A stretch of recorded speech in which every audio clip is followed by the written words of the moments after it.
যারা ব্যানারে আছেন তারা টোটাল সবাই ব্যানারের বাইরে না গিয়ে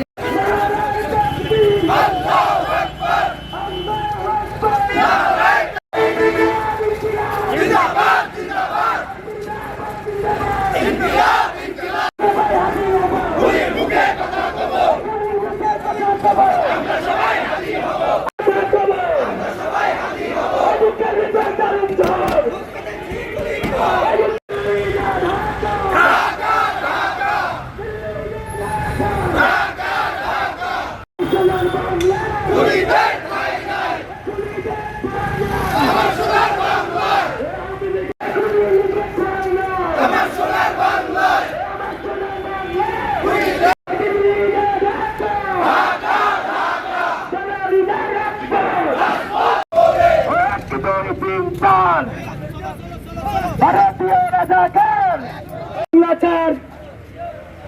ভারতীয় রাজাকার আমার ভাইয়ের বাংলাদেশের ভালোবাসা প্রকাশ করেছে তাদেরকে দুনিয়া থেকে দেখতে পেয়েছি।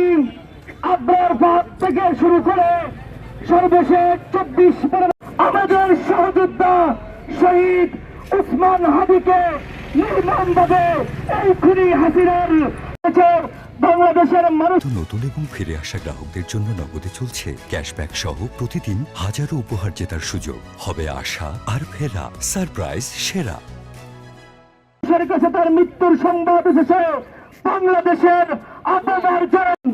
তারপরে নতুন ভাবে আমরা যখন বাঁচতে শিখেছি তখন আমাদের রব্বুল আলামিন চক্রান্তকারীদের বিরুদ্ধে আমাদেরকে রুখে দাঁড়াবার শক্তি দান করে আল্লাহ, হিম্মত দান করে। দরখাস্ত শরীফ ওসমান হাদির, আল্লাহ তোমার কাছে বলি আপনার ফ্যামিলির সবাইকে ধৈর্য, আমাদের সবাইকে রব্বুল আলামিন আল্লাহ এই আগ্রাসনের বিরুদ্ধে তুমি আমাদের রুখে দাঁড়াবার জন্য শক্তি হিম্মত। আলহামদুলিল্লাহ রাব্বিল আলামিন।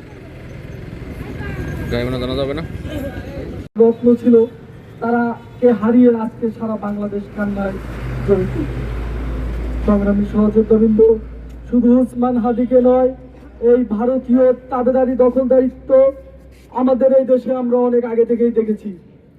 শহীদ প্রেসিডেন্ট জিয়াউর রহমান যখন রাখাল রাজায় পরিণত হয়েছিল, তিনি যখন বাংলাদেশকে উন্নত শিখরে নিয়ে যাচ্ছিল, তখন এই ভারতীয় রয়ের দ্বারা শহীদ প্রেসিডেন্ট জিয়াউর রহমানকে হত্যা করা হয়। তেমনি আপনারা দেখেছেন 2019 সালে এই ভারতীয় আগ্রাসনের বিরুদ্ধে কথা বলার কারণে আমাদের আবরার ফাতকে কিভাবে হত্যা করে, নির্মমভাবে হত্যা করে রাখা হয়।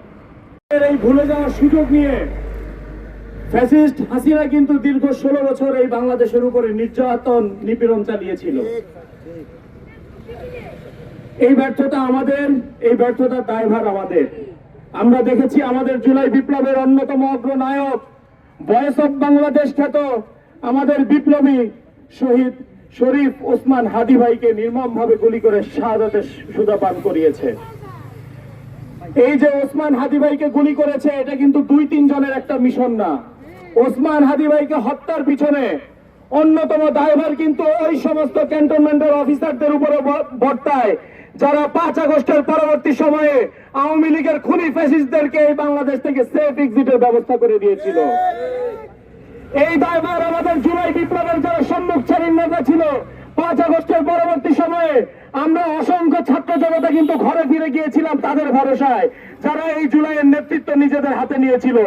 পরবর্তীতে তাদের সুশীলতার জন্য বাংলাদেশের প্রশাসন থেকে শুরু করে প্রত্যেক দপ্তরে ফ্যাসিস্ট আওয়ামী লীগের এবং তার দোসরদের যে সমস্ত কর্মকর্তা কর্মচারীরা রয়ে গেছে, তারাই কিন্তু এই বর্তমানে বাংলাদেশে এই খুনগুলোর মদদ দিচ্ছে।